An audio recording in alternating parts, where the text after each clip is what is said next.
सुधा नटेश्वर आणि रसिक प्रेक्षकांना विनम्र अभिवादन करून कलारंग नाट्य प्रतिष्ठान वरवडे खंडाळा सहर्ष सविनय सादर करीत आहोत 3 अंकी संगीत ऐतिहासिक नाटक संगीत समिधा।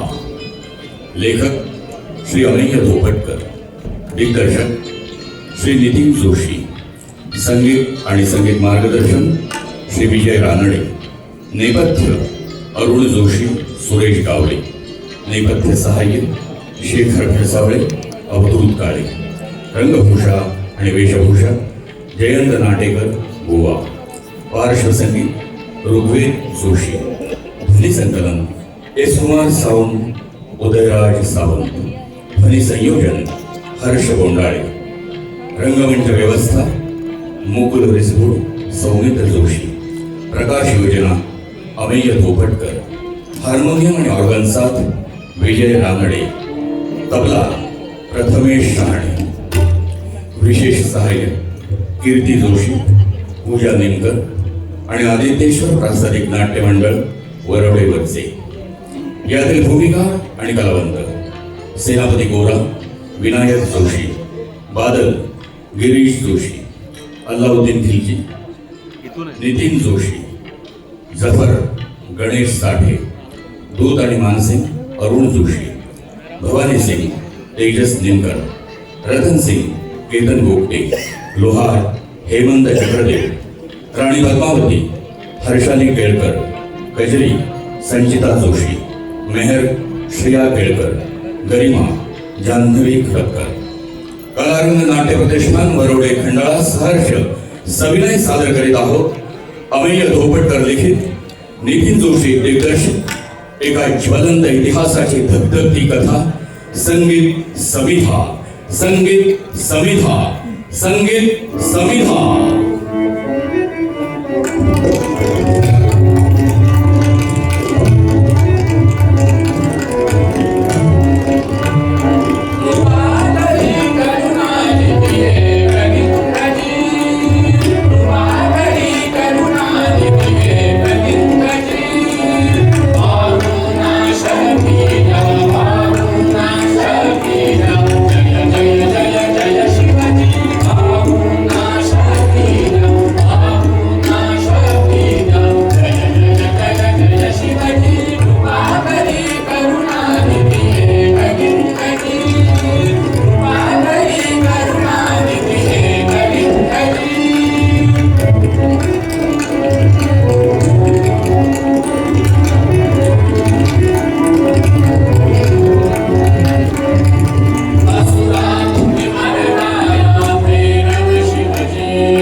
आज पुरे 10 दिवस झाले या वनात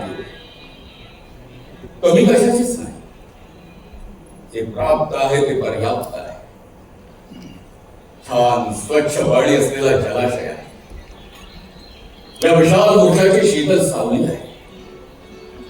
खायला फळ गंध आहे. शिकार करायला थोडंफार जंगल सुद्धा आहे. या उन्हाचा कहर किती का होईल, पण माझ्या राकट आणि कणखर शरीरावर त्याचा विपरीत परिणाम होऊ शकतो.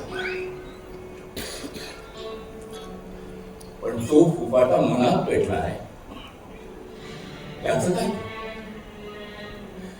एखाद्या वाळूच्या ढिगाऱ्याखाली पेटलेल्या आगीसारखा. आगीचं कुठलंही लक्षण न दाखवता आतून आज जाळून काढणार. मग त्याच्यात भाजण्यासाठी मांस टाका की स्वतःचा अंतर एक विलक्षण आग त्याला जाळून काढणार आहे नक्की.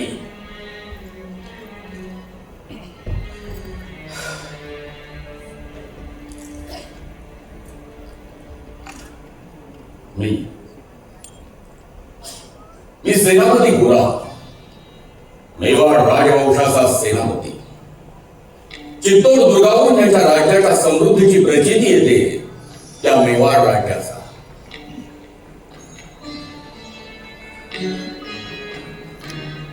पण आज कोणीही नाही. माझ्या थाईच्या वीरश्रीला कुठलाही सन्मान दिला नाही. मी कुठे आदब त्या दरबारात राखली गेली नाही.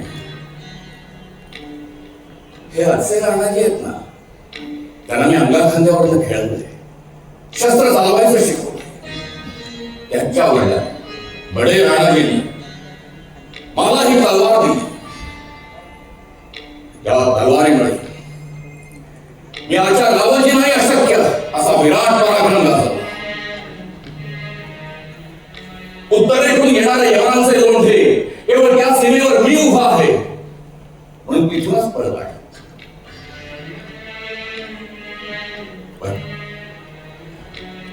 माझीच अशी ही दुर्दशा. मला या वनावनातून भटकण्याचा अजिबात त्रास होत नाही किंवा त्याच्या यातनाही जाणवत नाही. पण माझ्या पुतण्याला मी एकदाच चल बात अभी हा विरोध केले कोई काम नाही, चल जाऊया. तर तो कुठलाही किंतु परंतु मनात न आणता माझ्या मागोमाग चालला. शारीरिक आधाराची मला भलेही आवश्यकता नसेल, पण या मानसिक कोलाहलात एक मानसिक आधार बनवून राहिला. आणि तो बरोबर आहे म्हणून मला त्या सेनापती पदाची अजिबात तमा नाही किंवा माझ्या मताला न जुमानता गेल्याचे शल्य अजिबात जाणवत नाही. जणू मी माझा गर्व आत्मसन्मान मी माझ्या सोबत घेऊन तरीही एक भीती शेवटी उठतेच. या वनावनातून भटकताना त्या आक्रांताने माझ्या मेवाडवर आक्रमण केलं तर काफिल रावजींचं काय आहे? आजचा राजा आजच्या राजाला येणाऱ्या संकटाचा तर अंदाज आहे की नाही हे सुद्धा मला आठवत नाही. म्हणजे अंदाज नसावाच, कारण तसं असतं तर रावजी बेजबाबदार वागलेच. या रणांगणात चतुर्शी युद्ध करताना आगळीत वार करणं सोपं आहे. इथे आपण रणांगणात उभे ठाकलेले असतो. पण शत्रू जर मित्र म्हणून घरात येत असेल तर त्याच्या मनात चाललंय काय, दाखवायचं आहे, छुपा उद्देश काय, हे आधीच जाणून घ्यायला लागतं. ते तुम्हाला कितीही कठीण वाटलं तरी त्याच्या भेटी दरम्यान भविष्यकालीन हालचालींचा अंदाज घ्यावा लागतो, अंदाज ओळखावा लागतो. अगदी शतरंजच्या पटावर ओळखतो तसा. या रणांगणात पराभव झालाच तर मी शिरामी नाही लढत राहील.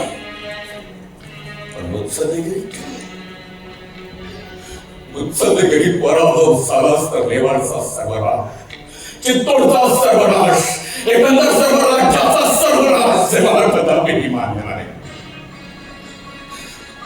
कदापिही मान्य नाही, कदापिही मान्य नाही.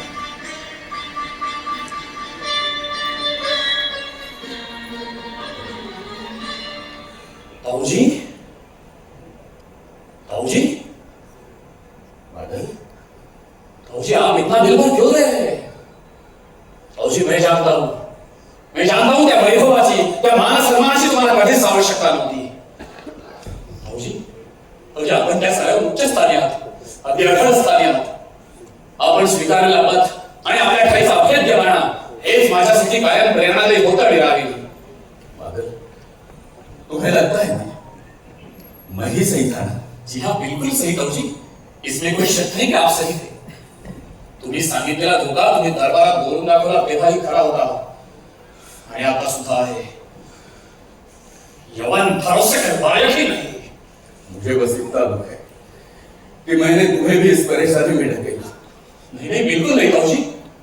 ताऊजी, एक लिंग जी की कसम खा के बता रहा हूं, आपने मुझे बड़ा किया है. मैं बस आपका साया हूं. आप जहां बोलेंगे मैं आपको वहां आपके साथ ही मिलूंगा. सेनापति जी के आलीशान घर से निकाल कर मैं तुम्हें यहाँ बन बन भटकने के लिए लाया हूं. इससे बड़ी बदनसीबी क्या होगी? बिल्कुल नाही ताऊजी. ताऊजी, आणि समाजाची सोबत सोबत म्हणाल तर हो बा, त्या तिथे साधू बाबांचा आश्रम आहे. इथे हे सुंदर डेरेदार वृक्ष आहेत आणि त्या तिथे पलीकडे जलाशय आहे. ताऊजी, ताऊजी, अजून काय हो माणसाला निवांत जगण्यासाठी? बेटा बादल, हमारे मन में कोई अजीब सा विचार चल रहा है ताऊजी, और वो बार बार बार सोचकर मन ही मन खाते जा रही है. कौन सी बात ताऊजी? लाख पूरे 1.25 की सेना लेकर खिलजी मेवाड़ आया है, फिर भी हमने उसे 4 कदम तक जमीन नहीं दी. ताऊजी, ताऊजी, क्या खूब धोया है हमने इस खिलजियों की फौज को. आगे भी धोते इनको हम. मगर मगर रावल जी न जाने कौन सा दोस्ती भरा मिलाप कर रहे हैं इनके साथ. ये कोई मिलाप नहीं है बादल, ये सोची समझी चाल है. चाल? और उसमें फंस गए हमारे राव रतन सिंह. मगर मगर वो किस ताऊजी? आने वाली हर बदरी बरसती नहीं, कई बार तूफान रेत के साथ घर उड़ा जाता है. ताऊजी, इसका मतलब समझा नहीं. दुश्मन की चाल पहले से ही भाप लेना उम्र और तजुर्बे के साथ आता है बेटा. मग ताऊजी, काय म्हणतो तुमचा तजुर्बा? ताऊजी, तुम्हाला काय वाटतं?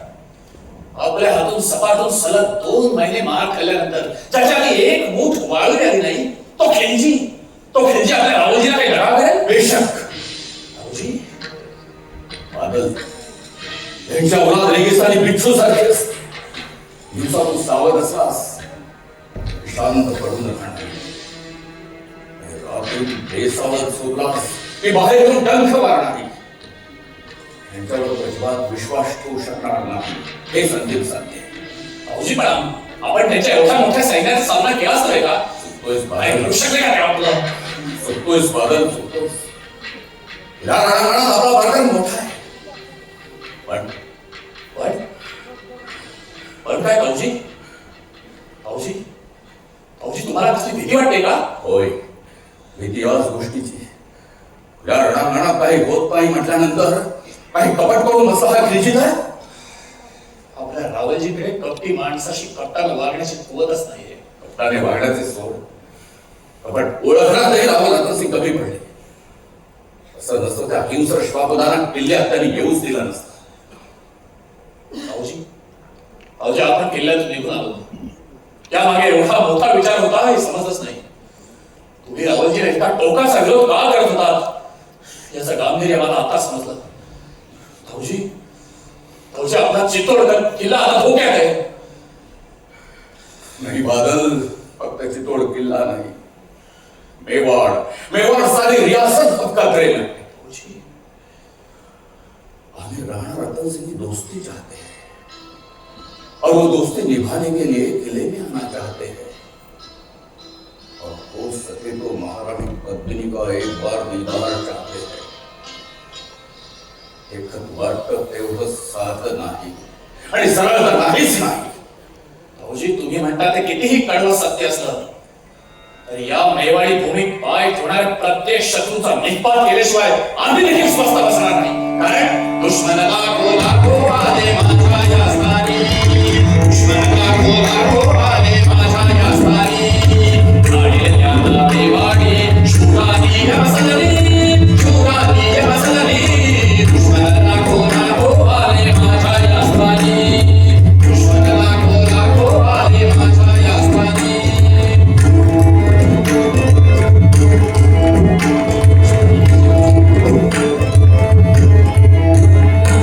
मेवाडी भूमीवर आला खिलजीचा घारा, मेवाडी खंडाचे पाणी बाजूया प्यारा. मेवाडी भूमीवर आला खिलजीचा घारा, मेवाडी खंडाचे पाणी बाजूया प्यारा. हरण्यासाठी येतो आहे तो इथली राणी, हरण्यासाठी येतो आहे तो इथली राणी.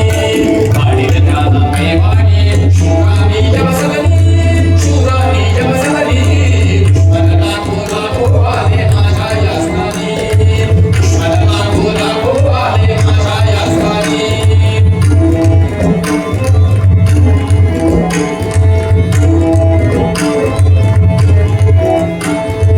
आला कपट ठरवली आकरवली आला, पराभवाची चवही आता चालवूया प्यारा. आला कपट ठरवली आकरवली आला, पराभवाची चवही आता चालवूया प्यारा. नकहीला मिळणार तिथे या वीराची वाणी, नकहीला मिळणार तिथे या वीराची वाणी. काढलेल्या मेवाडी शूरानी वसली, शूरानी वसली. दुश्मन लाखो आले माझ्या या स्थानी, दुश्मन लाखो आले माझ्या या स्थानी. काढलेल्या मेवाडी शूरानी वसली, शूरानी वसली. दुश्मन लाखो आले माझ्या या स्थानी, दुश्मन लाखो आले माझ्या या स्थानी, माझ्या या स्थानी, माझ्या या स्थानी.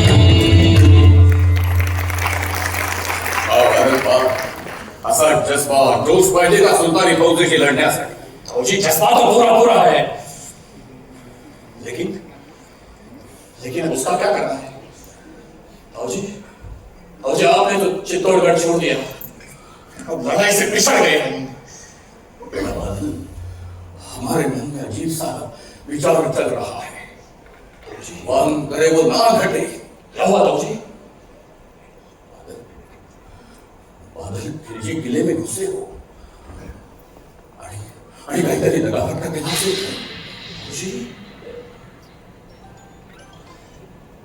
फौजी फौजी मैं जो खबर लाने गया था वो तो बताना ही भूल गया आपको. कौन सी खबर?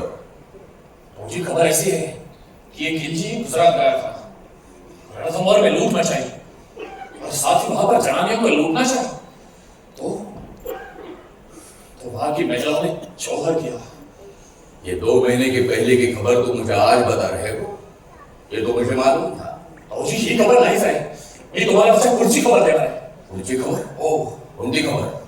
फौजी गुजरात रणथंभौर लुटून जात असताना आणि इथे कळालं ठाऊक आहे. कळाला. कुणी आणलं त्याला इथं?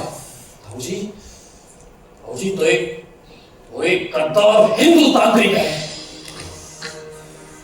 त्यानेच या खिलजीला सांगितलं की पुऱ्या हिंदुस्थानची सर्वात सुंदर सर्वोत्तम रूपवती ही मेवाडची महाराणी पद्मिनी आहे. तेव्हापासून तो भूषित धर्मद्वेषात इथे बळ टाकून बसलाय. त्या खिलजीचा समाचार नंतर घेऊ. हिंदू गद्दारांची गर्दन आधी उडवायला हवी. फौजी उसकी चिंता आप छोड़ दीजिए, मैंने वो काम निपटा दिया है. मतलब तुमने उसे मरवा दिया? नहीं बिल्कुल नहीं फौजी, तुम्हाला विचारल्याशिवाय त्याला मारणार कसा? फक्त त्याचा तोड उघडण्याचा प्रयत्न मात्र केला आहे. तो काय बोलला तो? खिलजी दगा करणार एवढंच बोलला, परंतु कसा दिला? तुम्ही जेरबंद कधी केलं त्या? 5-6 दिवसापूर्वीच. परंतु फौजी तो आज नाही लागला. गलती हुई, बादल गलती हुई. गलती? बादल गलती हुई. त्याला आधी बोलता करायला पाहिजे होता. फौजी मला क्यों? एव्हा खिलजी किल्ल्यात दुसरा सुद्धा असेल आणि काहीतरी दगाफटका केलाही असेल. फौजी सेनापतींना विजय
जफर, जी हुजूर। जफर जो 2 महीने लड़कर हासिल नहीं हुआ, उसे बस मीठी मीठी बातें बोलकर पा लिया। कितनी खुशी हुई है उसे मैं बयां नहीं कर पा रहा हूँ जफर। जी हुजूर। अलबत्त आपने जो तरकीब लगाई है बेमालूम बेमालूम सुभान अल्लाह। हुजूर मला आधी वाटलं होतं की आपण काफिरांसमोर हार मानली की काय, पण मग माझ्या हळूहळू ध्यानात आलं की ही एक तरकीब केवळ एक मसलतीचा भाग होती. बरं मला सांग जफर, तू इतक्या घाई गडबडलं का आहेस? काही महत्वाची खबर देख. जफर, ज्या ज्या घडामोडी आपल्या फायद्याच्या असतील ताबडतोब सांग. जी जी हुजूर. हुजूर खबर तो लाया हूँ, हाँ? लेकिन उसको अपने फायदे की बनाना हो तो हमें जल्दी कुछ करना चाहिए. जल्दी बता, जल्दी बता जफर, जल्दी बता. तुमसे भी ज्यादा जल्दी मुझे है. तुमका सेहरा मारे ही इसलिए है कि ये काफिरों की सत्ता मसल के पूरी हुकूमत हमारे मुट्ठी में आ जाए. जी जी हुजूर. जल्दी बता. हुजूर खबर ऐसी लाया हूँ कि आपको लगेगा पूरी रियासत, पूरी कायनात आपके चरणों में लाकर रखी हो. जफर, ये पहेलियां बुझाने की आदत तुम्हें कब से लगी? हुजूर जल्दी बता. तुझ्या बेबुंद्या शब्दांनी माझ्या आतुरता वाढू नकोस. पूछता भी माफ हो हुजूर. बता जल्दी. हुजूर अपने समझौते का खत उधर पहुंचा. हाँ? हुस्ने राणी पद्मिनी का दीदार हो जाए तो अच्छा होगा. या वाक्यावरून दरबारात बरीच मोठी भांडणं झाली हाँ? आणि सेनापती गोरा किल्ला छोड़ के भाग गया.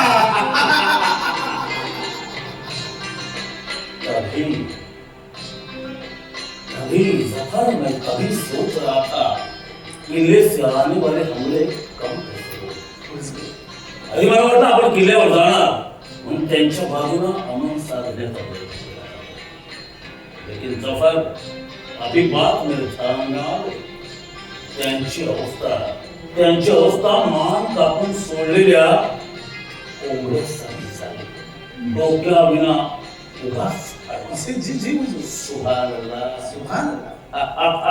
हुजूर, जिसने हमें पूरे 2 महीने तड़पाया, किले से दूर रखा, वो शमशीर आज खुद दूर हो गई.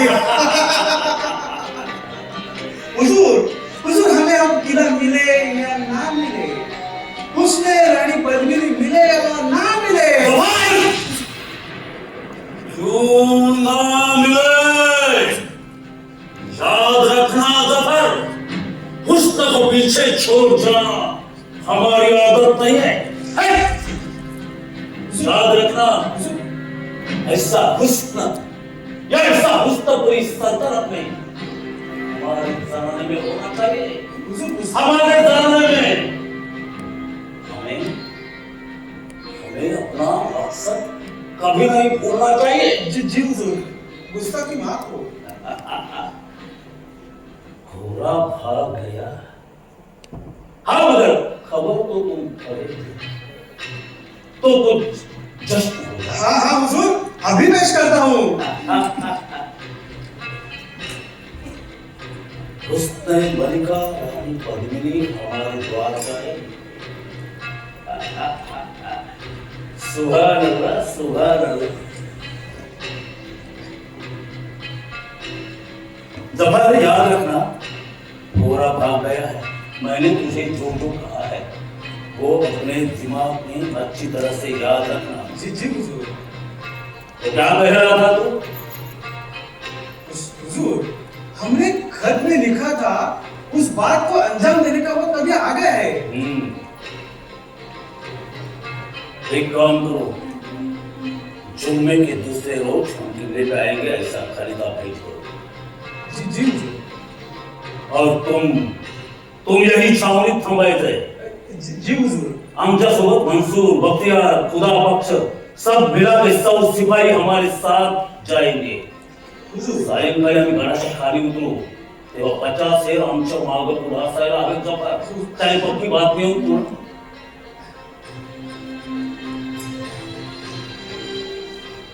हुजूर, महर आपकी खिदमत में हाजिर है.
वाकई में जरा वहाँ नजर फरमाओ, उनका जाम खाली हो चुका है। जी बिल्कुल हुजूर, लेकिन हुजूर पहले आप। हाँ हाँ हाँ, पहले पहले हुजूर।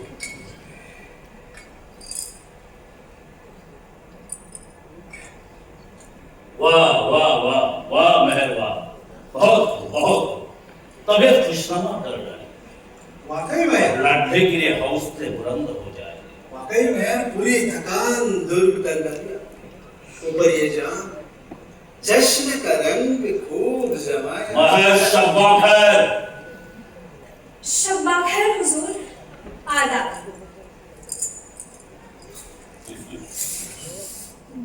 हाँ तो सफर तू क्या बता रहा था? हुजूर, हुजूर खत में लिखे हुए बात को अंजाम देने का अभी वक्त आ गया है। हमें जल्द से जल्द पूछ करना चाहिए कि न क्यों। जुम्मे के दूसरे रोज, जुम्मे के दूसरे रोज हम किले पे आएंगे। ऐसा खलीफा भिजवा दो जी, जी। और तुम यही छावनी थमाए। हमारे संग मंसूर बख्तियार खुदा बख्श सब मिलाकर 100 सिपाही हमारे साथ रहेंगे। 50 फेर आमच्या मागे पुढे असं राहावे त्याने पक्की बातमी येऊन तुला सांगायचे। सायंकाळी आम्ही गडाच्या खाली उतरू, रेखा तसाच राहू द्या। 50,000ची फौज आजच दिल्लीला पाठवायला सुरुवात करा। उरलेल्या फौजेसोबत आम्ही मागून दिल्लीकडे कूच करू। जी, जी। जमाल हुजूर, मंसूर बख्तियार और खुदा उसको बुलाओ क्या? नाही त्याला तूच कामगिरी समजावून सांग। हुजूर, त्याला सांग जुम्मे के रोज हमें आके मिले, हम जुम्मे के दूसरे रोज सीधा हमला बोल देंगे। तैयारियां शुरू करो, हुक्म की तामील हो जाए तो फिर। जी हुजूर। और हाँ, हुजूर, उस महर को बुलाओ। जी हुजूर। गुजरात जितने कम समय में पा लिया, ये वहां न हुआ। कोई 1.25 लाख की फौज लाया था, 1.25 लाख की फौज, लेकिन किती टक्करमध्ये मारा करून म्हणजे 10,000पेक्षा जास्त फौज त्यांनी काढली। ते खुल्या रणांगणात माझा सामना कधी करू शकणार नाही, तरी देखील माझं नुकसान करणार त्यापेक्षा बेहतरीन तरकीब सुचली। दोस्तीचं सोंग घेऊन किल्ल्यातील राणी बशार पाहून घ्यायचं। मलिका राणी पद्मिनीला पाहून घ्यायचं। तिला फाशीच कशी करायची त्याच्या या राणा मदन सिंगची अशी समज झाली पाहिजे की आता दोस्तीसाठी युद्ध टाळून दिल्लीचे भाऊ दिल्लीला जाते असं म्हटल्यावर तो बापीत राहील। तो जफर इथं असेल, त्याला सांगितलेले कामगिरी तो करीलच। सवाल एकच बाकी आहे, दिल्ली गाठत असताना या मेवाडी वेळात माझा पाठलाग केला तर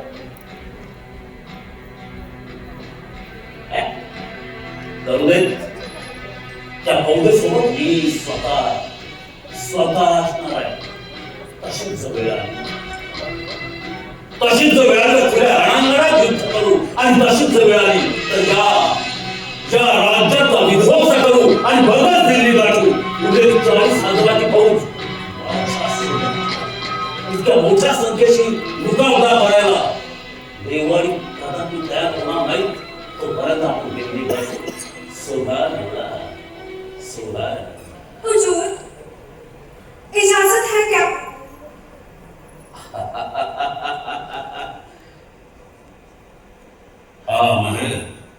महर लिस्ट तुला बोलावून घेतली।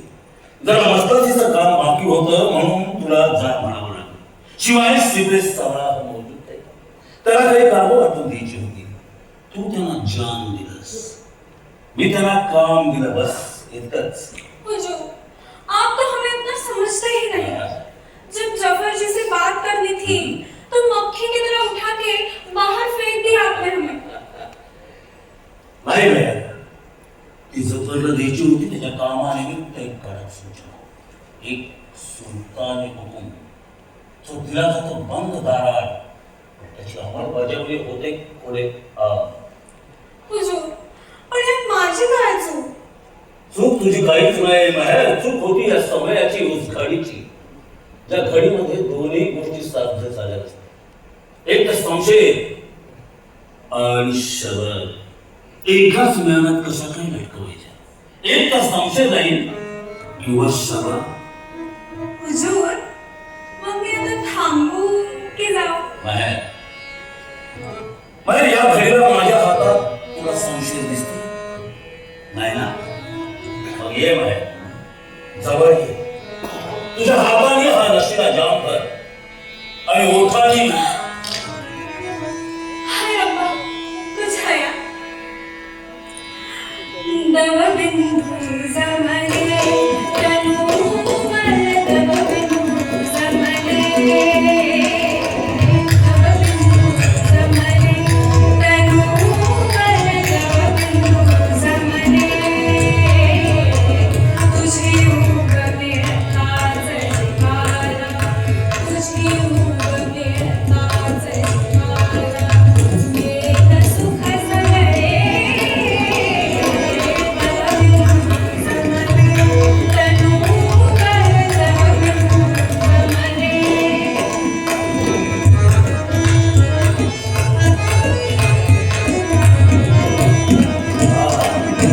तुझ्या बाजूचा शेमजला पुष्पहार भासे तुझ्या बाजूचा शेमजला पुष्पहार भासे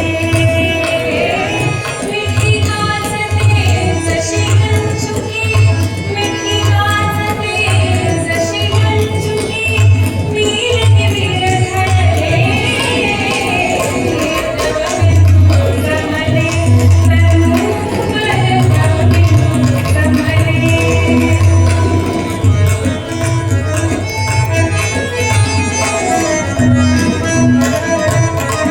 तप्त भूमीवर शिरकावा जणू अंतरांचा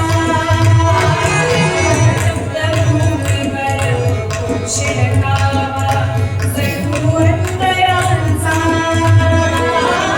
तसे तुझ्या सकळीर नव्हता तसे तुझ्या सकळीर नव्हता अंग अंग फुलले जमले तनूवर दवबिंदू जमले तुझी उग मिळताच जिवाला तुझी उग मिळताच जिवाला वेद सुख सगळे दवबिंदू जमले तनूवर दवबिंदू जमले दवबिंदू जमले दवबिंदू जमले.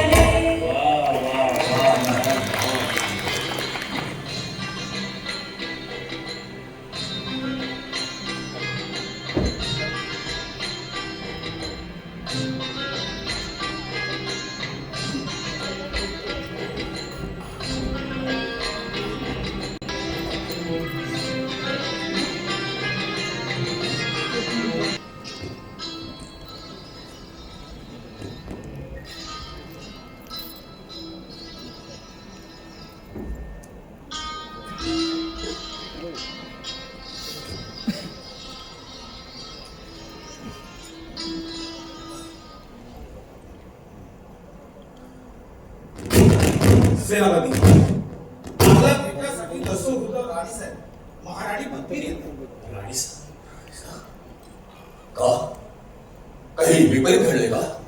होय, आपल्या विवाह राज्यावर आपल्या चित्तोडगडावर यापुढे कधी आलं नसेल असं हा भयंकर संकट आलंय.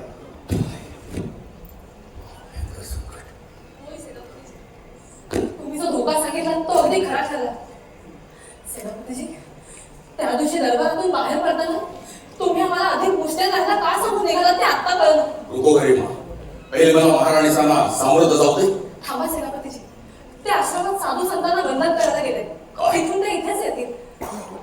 गरिमा, तू आणि तू दोघंही इथं? मग महाराणी एकट्याच गेल्या?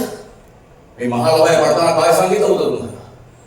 की तू आणि कजरी आता दोघी सख्या नाही तर सावली बनून राहायला पाहिजे सांगितलं होतं ना? आणखी काय सांगितलं होतं? सेनापतीजी, माझ्या नीट लक्षात आहे. कजरी त्यांच्या सोबतच आहे आणि अजून काही सख्या आहेत. सेनापतीजी, किल्ला छत्रपती बाहेर अजिबात पडायचं नाही. पेढ्यातली शत्रूची माणसं त्यांचे सैनिक गस्त घालत असतात. मग हे सांगितलं असताना तुम्ही बाहेर पडलात. सेनापतीजी, वेळा उठून शत्रू सैन्य दिल्लीकडे निघून नाही गेले. वेळा उठला, शत्रू सैन्य दिल्लीला निघून गेला. होय, पण काय बोल गरिमा, बोल काय झालं? बोल गरिमा बोल, काही अघटित घडलंय का? सेनापतीजी, तुम्ही जो धोका सांगितला तो अगदी खरा ठरला. म्हणजे किल्ल्यात आल्यावर खिलजीची नियत फिरली. होय सेनापतीजी, खानपान भेट झाल्यावर त्याला महाराणीची झलक आईने दाखवण्यात आली. महाराणीचं सौंदर्य पाहून त्याची बुद्धी फिरली, नियत फिरली आणि तो रावणजींशी अधिक गोड गोड बोलू लागला. अर्धे सैन्य दिल्लीला रवाना केल्याचं सांगू लागला. महाराणा त्यात फसले, गाफील राहिले. खिलजीला छावणीत सोडायला गेले. बोलता बोलता घराच्या बाहेर गेले आणि केवळ त्यांच्या शत्रूच्या छावणीत गेले. फक्त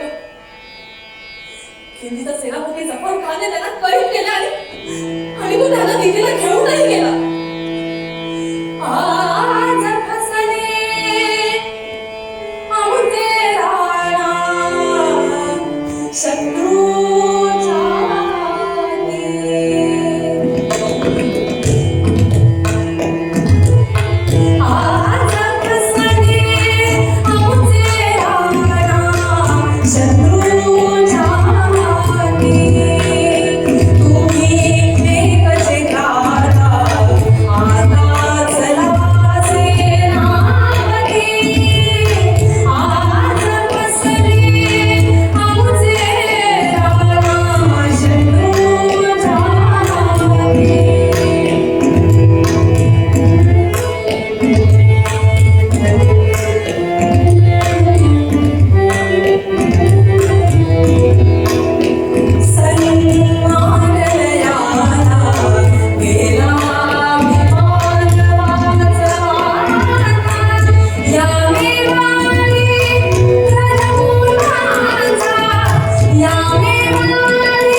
हे दुर्ग्या आक्रांत आहेत. हे समाधीशी एकनिष्ठ राहणारे राजपूत नाहीत. सेनापतीजी, माझ्या नीट लक्षात आहे, कजरी त्यांच्या सोबतच आहे आणि अजूनही काही सगळे आहेत. मला हेच कळत नाही, इतकं मोठं संकट असताना सुद्धा त्या आश्रमात कशा काय गेल्या? कजरी सोबत आहे ना त्यांच्या?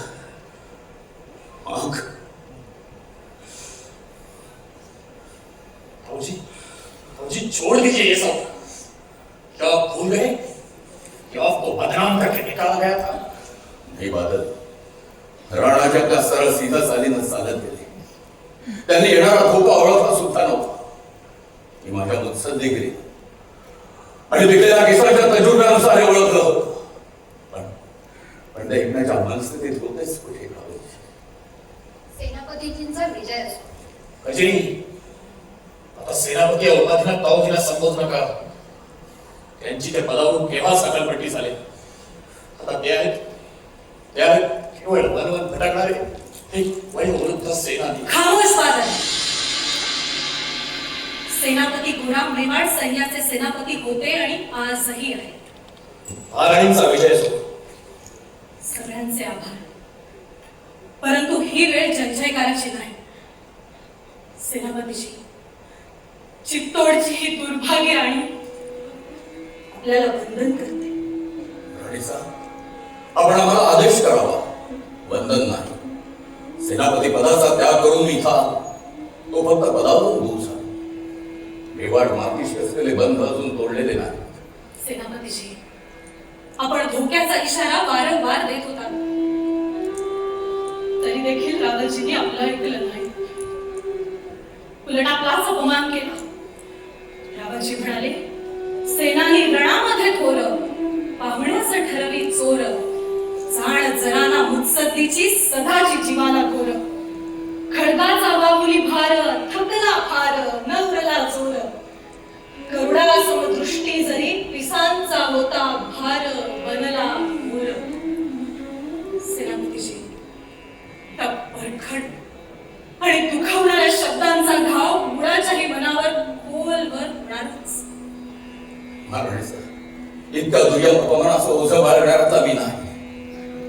पण दुःख एवढंच वाटतं की येणारा धोका मी ओळखला होता आणि रावळजीला मी सावध करण्याचा प्रयत्न करीत होतो.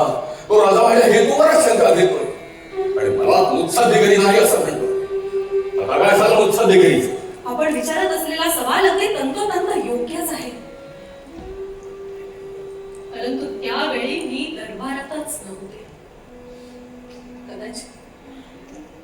कदाचित तेच या राज्याचं दुर्भाग्य असेल. सेनापतीजी,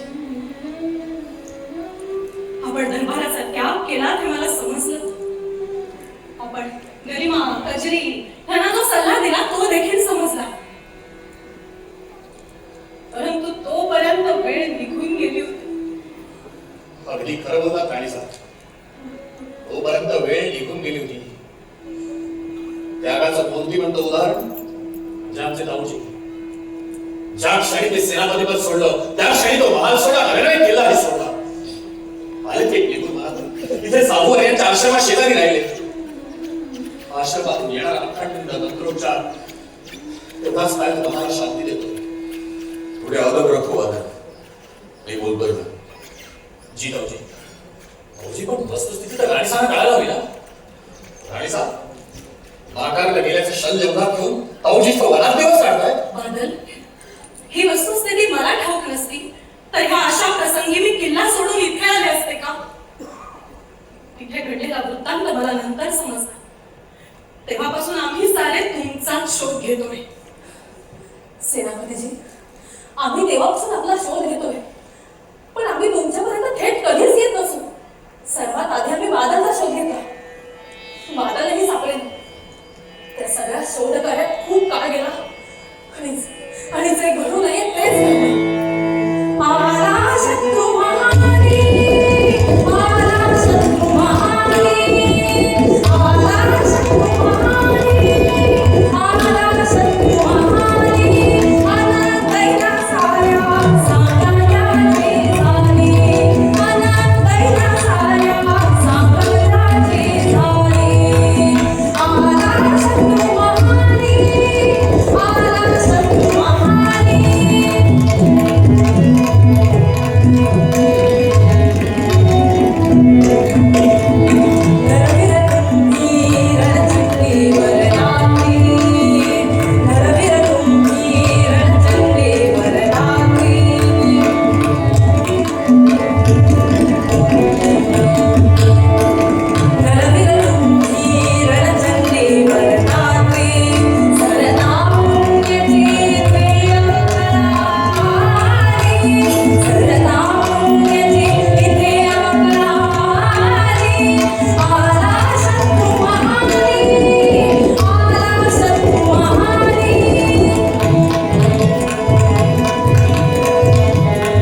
होय सेनापतीजी, आम्ही तुमच्यापर्यंत येतच नसतो.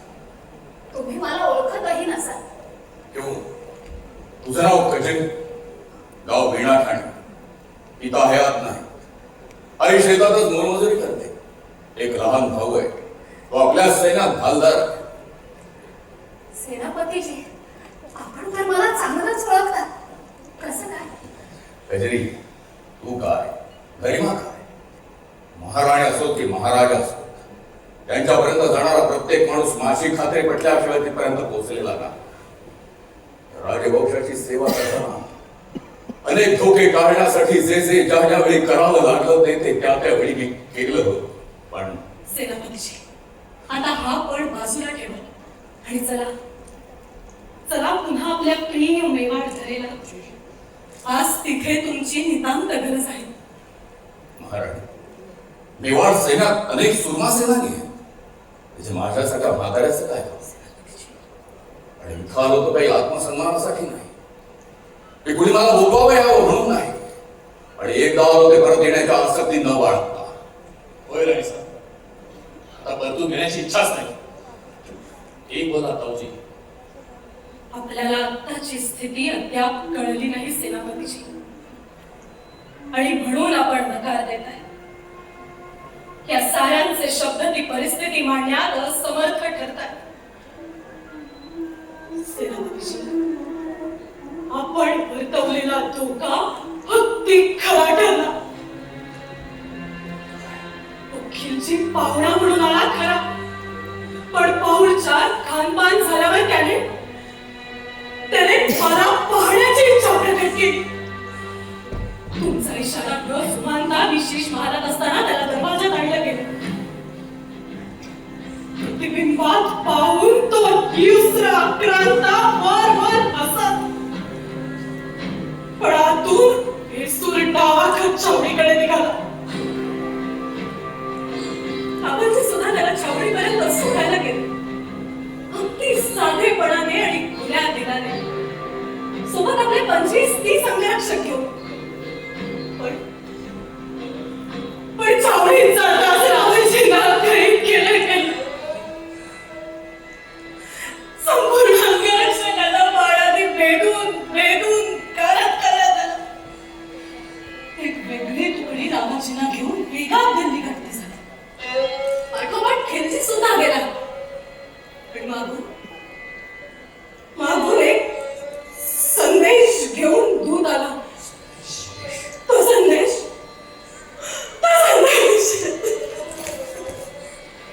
सेनापतीजी, तो संदेश वाचला आणि किल्ल्यावरच्या सगळ्यांच्याच पायाखालची जणू जमीनच सरकली. अगदी रेगिस्तानी वादळात वाळू सरकावी अगदी तशी. तो म्हणतो गरिमा,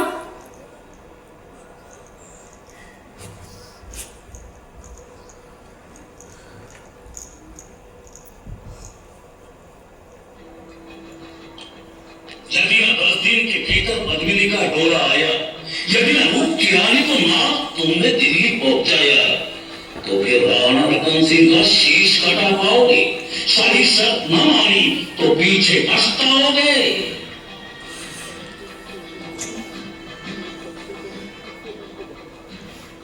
जिस स्तुति का जिक्र कर रहा था वो ही हुआ। हे तुमच्या आक्रांत आहेत, मुलीला सुबनशी एकनिष्ठ राहणारे राजपूत नाहीत. सेनापतीची चला, किल्ला तुमच्या अनुभवाविना निस्तेज वाटतोय.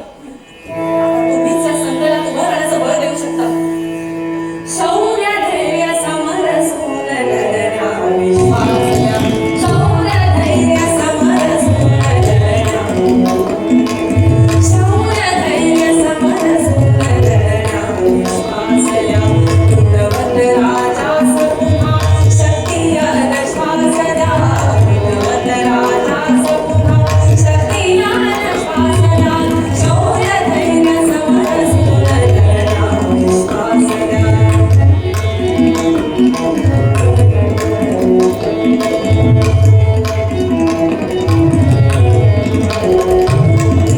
शक्तीचा सागर तुम्ही, युक्तीचे सेनापती.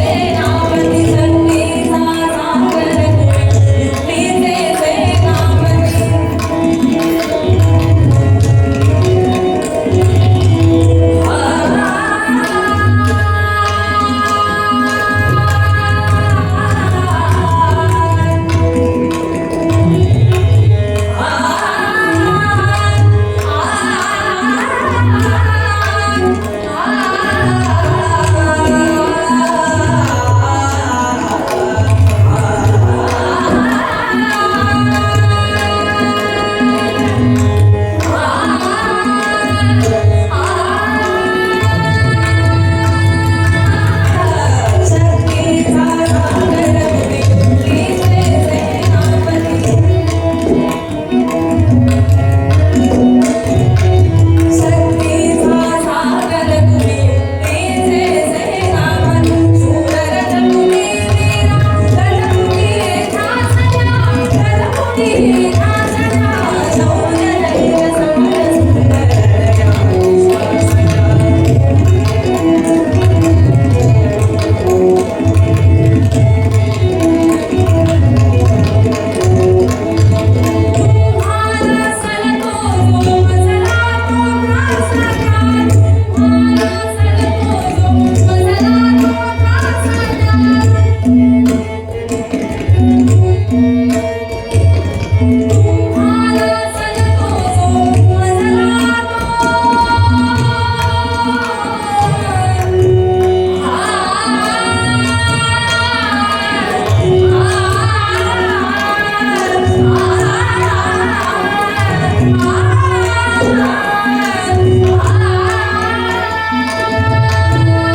मैं तो हूँ सेनानी राजनीति क्या जानूं अपनी व्यवहार ने हटके से पहचान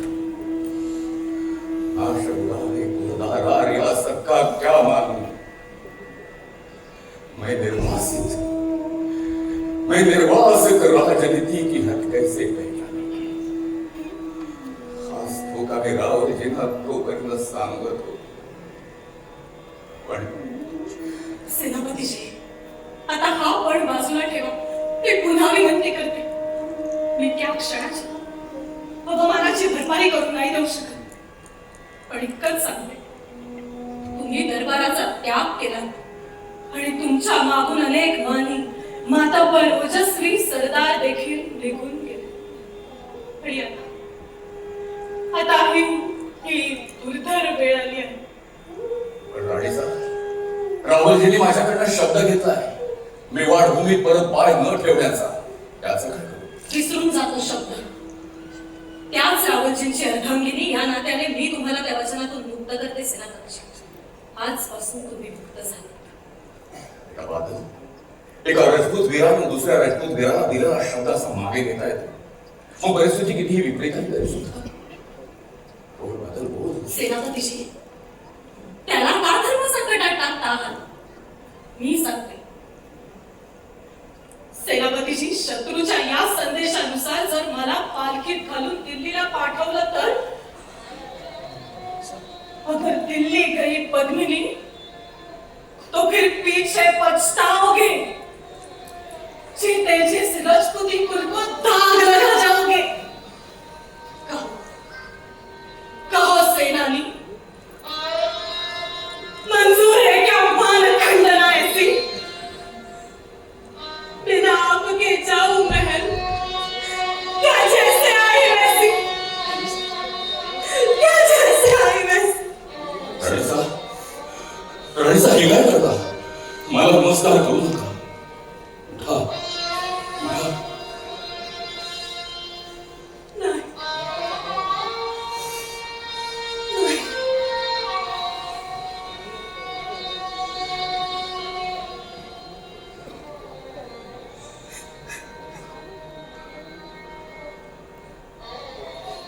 उठा, उठा. राज्य अभिमान कुळाचा तुम्हीच जगदंबा.